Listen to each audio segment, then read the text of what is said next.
بسم اللہ الرحمن الرحیم یا مقلب القلوب والابصار یا مدبر اللیل والنہار یا محول الحول والاحوال حول حالنا الى احسن الحال۔ بسم اللہ الرحمن الرحیم۔ عید نوروز وہ عید ہے جو فارس ممالک میں منائی جاتی ہے، مثلا ایران، افغانستان، آذربائیجان اور ترکی وغیرہ۔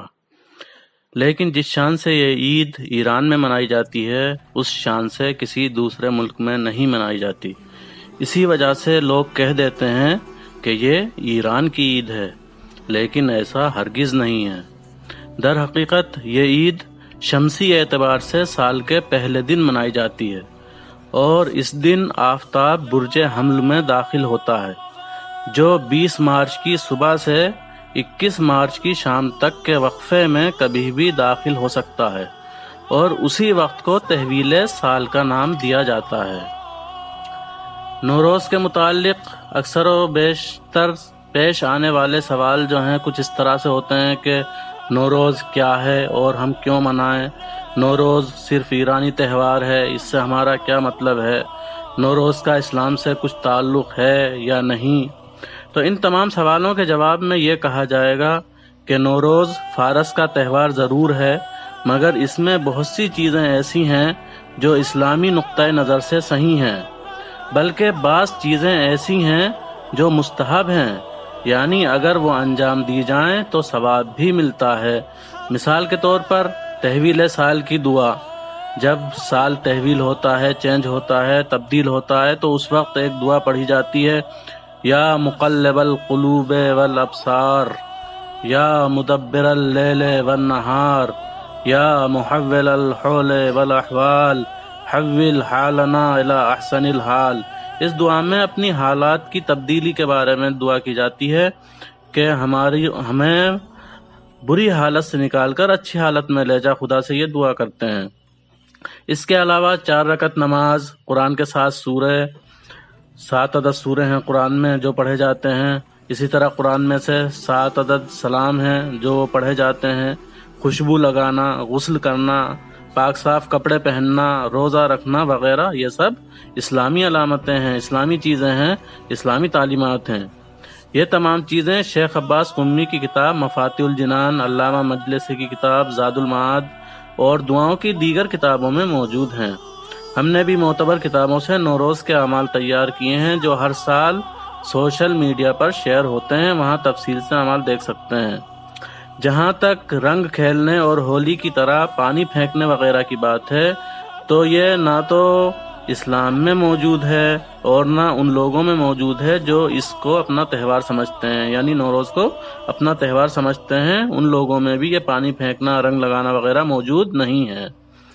البتہ امام جعفر صادق علیہ السلام کی روایت سے اتنا ضرور ملتا ہے کہ پانی پر دعائیں دم کر کے حفاظت کی خاطر اپنے مومن بھائیوں پر چھڑکیں اور اپنے گھر کے کونوں میں بھی چھڑکیں اور دعاؤں کا پانی سب کو پلائیں۔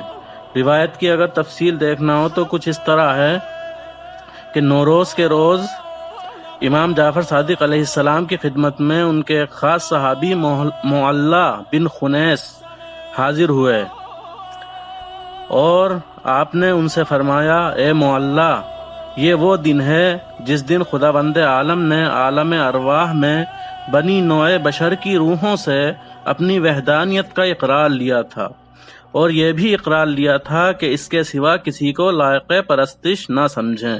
اسی روز آفتاب نے سب سے پہلی کرن زمین پر ڈالی تھی۔ یہی وہ روز ہے جس روز کشتی نوح کو کنارہ ملا اور کوہ جودی پر قیام پذیر ہوئی۔ اسی روز وہ کئی ہزار آدمی بھی زندگی کی دولت سے سرفراز ہوئے جو طاعون کی مہلک بیماری سے گھبرا کر فرار کر گئے تھے، لیکن موت نے ان کا پیچھا نہیں چھوڑا۔ ان سب لوگوں کے مردہ جسم پڑے ہوئے تھے، تمام گوشت پوست ختم ہو چکے تھے، صرف ہڈیاں باقی تھیں۔ اسی دوران ادھر سے ایک پیغمبر خدا کا گزر ہوا۔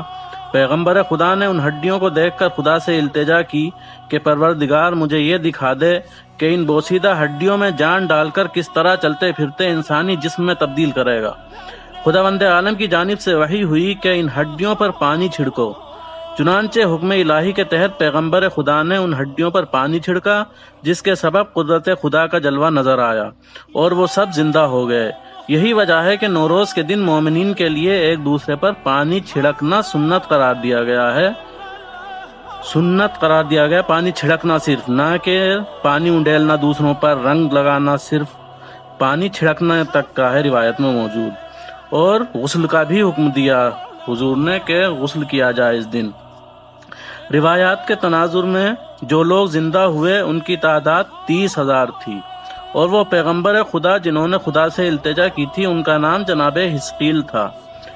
نوروز کا روز ہی وہ روز ہے جس روز حضرت علی نے دوش رسول پر سوار ہو کر خانہ کعبہ کے اصنام کو ان کی اوقات یاد دلائی تھی، یعنی بتوں کو توڑا تھا۔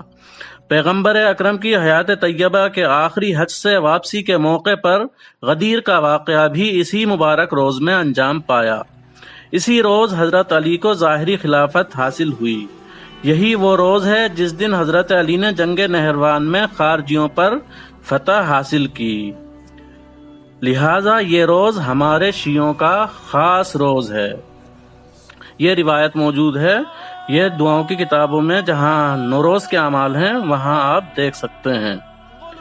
اب بات رہی سواری اور رنگ کی، کہ مثلا سواری ہے، فلاں چیز پر سوار ہو کر آ رہے ہیں حضرت نوروز، اور رنگ نکلتا ہے، رنگ کسی سال کالا نکلتا ہے، کسی سال لال نکلتا ہے، کسی سال سفید، مثلا اسی سال سفید رنگ نکلا ہے، اور سواری بھی کا بھی تذکرہ کیا جاتا ہے۔ تو یہ جہاں تک باتیں ہیں یہ علم نجوم سے متعلق ہیں، کہ علم نجوم جو نجومی لوگ ہوتے ہیں وہ علم نجوم کا حساب لگا کر، ستاروں کا حساب لگا کر کچھ یہ باتیں کرتے ہیں کہ اس سال کا رنگ یہ ہے اور یہ سواری ہے اس کی نوروز کی، وغیرہ وغیرہ۔ لیکن یہ کہاں تک حقیقت ہے، کتنی حقیقت ہے، اس کا کوئی علم نہیں ہے کہ کیا کیا جا سکتا ہے کہ یہ صحیح ہے یا نہیں۔ ہمارے معصومین علیہ السلام نے اس بارے میں کہ مثلا نوروز سوار ہو کر آئے گا یا سال میں رنگ کون سا ہوگا، اس بارے میں کوئی اشارہ نہیں کیا ہے۔ ظاہر سی بات ہے کہ ہر تہوار میں کچھ نہ کچھ خرافات ضرور ہوتی ہیں، اور اسی طرح یہ تہوار ہے چونکہ اس میں بھی بہت سی خرافات ہیں، اور عاقل انسان وہی ہے کہ خرافات کو ہٹا ہٹا کر جو اچھی اچھی چیزیں ہیں وہ کرے اور اپنا تہوار منائے اور آگے بڑھے۔ اب یہ جو ہم کہتے ہیں کہ یہ ایرانی تہوار ہے، یہ صرف ایک ذہنی تشویش ہے، یہ کچھ نہیں ہے۔ جب ہم نے یہ دیکھ لیا کہ اتنی چیزیں، اتنی ساری دعائیں اور نمازیں سب موجود ہیں اس تہوار میں، تو اس تناظر میں بغیر تحقیق کے صرف یہ کہہ دینا کہ یہ عید یعنی عید نوروز صرف ایک ملک یعنی ایران سے مخصوص ہے یا مثلا آذربائیجان سے مخصوص ہے اور اس عید کا ہم سے کوئی لینا دینا نہیں ہے، یہ صرف خرافاتی فکر ہے۔ کیونکہ چاہے کوئی سا بھی تہوار ہو وہ ایک ملک تک محدود نہیں ہوتا، بلکہ جہاں جہاں اس تہوار کا اپنا کلچر سمجھنے والے موجود ہوتے ہیں وہاں وہاں وہ تہوار منایا جاتا ہے۔ نمونے کے طور پر امت مسلمہ کی ایک عید عید فطر ہے جو دنیا بھر کے مسلمانوں میں بڑی شان و شوکت کے ساتھ منائی جاتی ہے۔ یہ عید نہ تو ہندوستان سے مخصوص ہے، نہ ایران سے اور نہ افغانستان سے۔ عید فطر کا نمونہ اس لیے پیش کیا تاکہ فکر کا ظرف کشادہ ہو سکے۔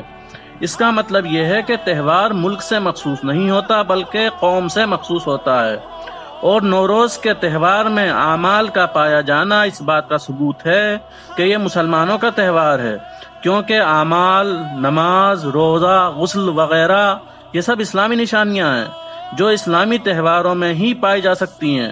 جو تہوار غیر اسلامی ہوگا اس میں اسلامی جھلکیوں کا وجود عاقلانہ نہیں ہے۔ ہر قوم اپنے اعتبار سے رسومات معین کرتی ہے، اور اسلامی قوانین میں سے ایک قانون یہ بھی ہے کہ امت مسلمہ کا کوئی تہوار نماز، دعا اور غسل وغیرہ سے خالی نہیں ہوتا۔ لہذا ہمارا فریضہ ہے کہ ہر اسلامی تہوار میں خرافات سے دامن کو بچائیں اور اسلامی معیار کو اپناتے ہوئے تہوار منائیں۔